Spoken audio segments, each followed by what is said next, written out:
मसीही लोगों को जवान सिंह की तरह रहना चाहिए। नीति वचन 28:1 में पूरा कहा गया है, दुष्ट लोग भागते हैं चाहे कोई उनका पीछा न करे, परंतु धर्मी लोग सिंह के समान साहसी होते हैं।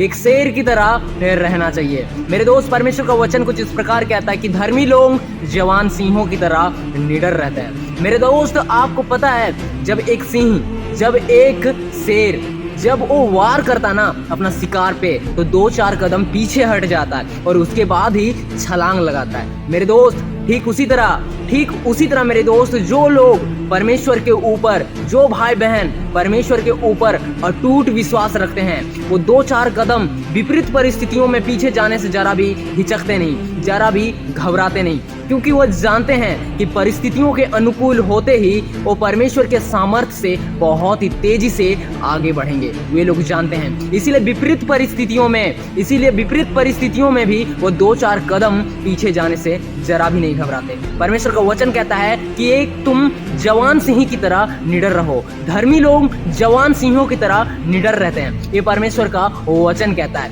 इसीलिए मेरे दोस्त देखिए, जंगल में जो शेर होता ना, शेर जंगल का राजा कहलाता है, सिंह जंगल का राजा कहलाता है। लेकिन मेरे दोस्त, वो राजा क्यों कहलाता है?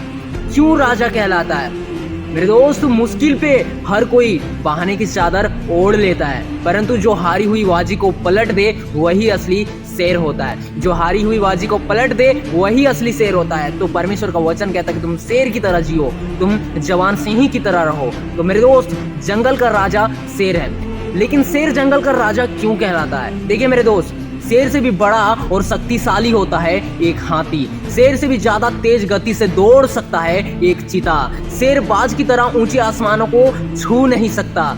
शेर से भी ज्यादा चालाक होती है एक लोमड़ी है। ना तेज है, ना ताकतवर है, ना चालाक है ये शेर, फिर भी क्यों ये जंगल का राजा कहलाता है? मेरे दोस्त, शेर अपने कॉन्फिडेंस और अपने एटीट्यूड से जंगल का राजा कहलाता है। उसके ऊपर, अपने ऊपर वो शेर इतना ज्यादा कॉन्फिडेंस रखता है और अपने अंदर इतना ज्यादा गुरूर और एटीट्यूड रखता है। मेरे दोस्त, शेर के सामने एक बड़ा और शक्तिशाली हाथी आके खड़ा हो जाए ना, तो शेर का सोच उससे कहता है कि मैं इस बड़ा और शक्तिशाली हाथी को मार गिराऊंगा। लेकिन दूसरी तरफ वही जो हाथी और बड़ा और शक्तिशाली होता है, वो शेर के सामने आता है तो सोचता है मैं इसका मुकाबला नहीं कर सकता। मेरे दोस्त, शेर का यही सोच, यही जुनून उसको ताकतवर बनाता है और जंगल का राजा कहलाता है। ठीक उसी तरह मेरे दोस्त, हमें भी मसीही जीवन में एक शेर की तरह होना चाहिए, शेर की तरह रहना चाहिए, एक सिंह की तरह बनना चाहिए। परमेश्वर का वचन कहता है कि धर्मी लोग जवान सिंह की तरह निडर रहते हैं। तो मेरे दोस्त, धर्मी लोग जवान सिंहों की तरह निडर रहते हैं, तो शेर बनने से पहले,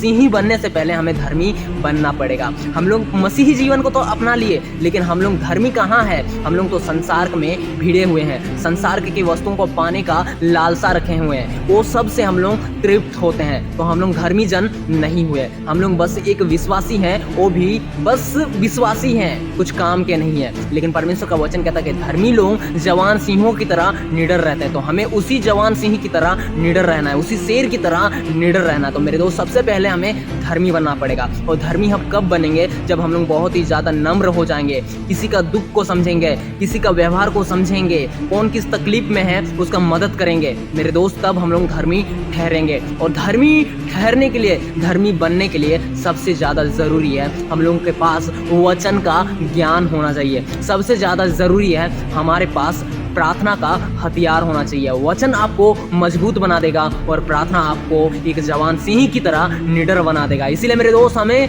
जवान सिंह की तरह निडर रहना है। तो हम लोग जब प्रार्थना और वचन में मजबूत हो जाएंगे ना मेरे दोस्त, तो हम एक जवान सिंह की तरह निडर बन जाएंगे, हम एक धर्मी जन हो जाएंगे। हम लोगों का जो क्रोध है वो टूट जाएगा। हम लोग उपवास प्रार्थना करेंगे तो हम लोगों का जो अंदर से क्रोध उत्पन्न होता है वो टूट जाएगा। हम लोगों का जो घमंड होता है वो टूट जाएगा। प्रार्थना से हम लोगों का क्या क्या क्या नहीं हो सकता। प्रार्थना से हम लोगों का हर एक चीज जो बुरा है वो चीज हमारा शरीर से खत्म हो जाएगा। बस प्रार्थना और वचन और प्रार्थना आपको धर्मी बना देगा। वचन और प्रार्थना हम सबको धर्मी बना देगा। और जब हम लोग धर्मी बन जाएंगे तो हम लोग एक जवान सिंह की तरह निडर हो जाएंगे। तो मेरे दोस्त, जवान सिंह बनना है, जवान शेर बनना है। मेरे दोस्त, एक कहावत है कि जीता तो वह शेर है, बाकी सब मिट्टी के ढेर है, नहीं हुई अभी देर है, अरे हमारे अंदर भी और तुम्हारे अंदर भी एक शेर है। तो मेरे दोस्त उस शेर को हमें हमारे अंदर में जगाना है, एक शेर को जगाना है। हमारे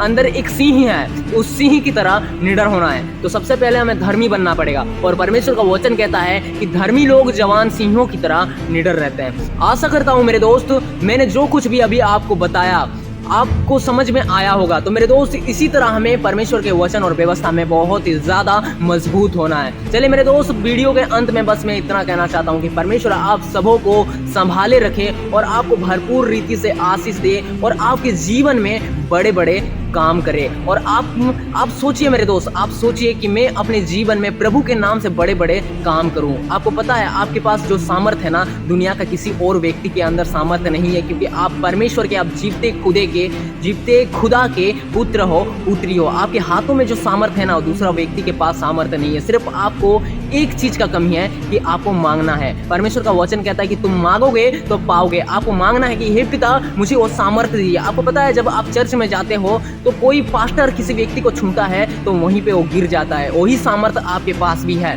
आप मांगोगे तो आपको मिलेगा। आप प्रार्थना कीजिए कि हे पिता आपके नाम से मैं अपने हाथों से बड़े बड़े चिन्ह चमत्कार को इस दुनिया को दिखाऊं। आपको हर एक सामर्थ्य मिलेगा, क्योंकि आप जीवते खुदे के बेटे हैं, बेटी है। मेरे दोस्त आपको भय नहीं खाना है। परमेश्वर का वचन कहता है कि आप जो मेरे दोस्त आप जो संसार में भिड़े हुए हो ना, संसार की वस्तुओं को पाना चाहते हो ना, हर एक चीज व्यर्थ है, उसे परमेश्वर के राज्य के योग्य नहीं है। तो मेरे दोस्त देखिए परमेश्वर का वचन इस प्रकार कहता है कि तुम्हारे जीवन में परमेश्वर ने ऐसे ऐसे काम रखे हैं जो तुम्हें अपने जीवन में पूरा करना है तुम्हें अपने जीवन में। ये परमेश्वर का वचन कहता है। इसीलिए मेरे दोस्त आपको पता है आपके जीवन में परमेश्वर ने कौन सा काम रखा है जो आप सिर्फ संसार की वस्तुओं के पीछे भागते हो, संसार के पैसा को पाना चाहते हो, उसके मत मोहों में खोए हुए हो। ये चीज समझिए, परमेश्वर से प्रार्थना कीजिए कि हे पिता आपने जो चीज के लिए मुझे बनाया है उस चीज के लिए मुझे तैयार कर, ताकि जो कार्य तूने मेरे जीवन में दिया है उस कार्य के लिए मैं तैयार हो सकूं और उस कार्य को मैं कर पाऊं आपके नाम से। हालेलुया। मेरे दोस्तों आशा करता हूं कि आपने जो कुछ भी मैंने इस वीडियो में बताया आपको बहुत ही अच्छी रीति से समझ में आया होगा। चलिए मेरे दोस्त प्रभु परमेश्वर आपको संभाले और आशीष दे। आमीन।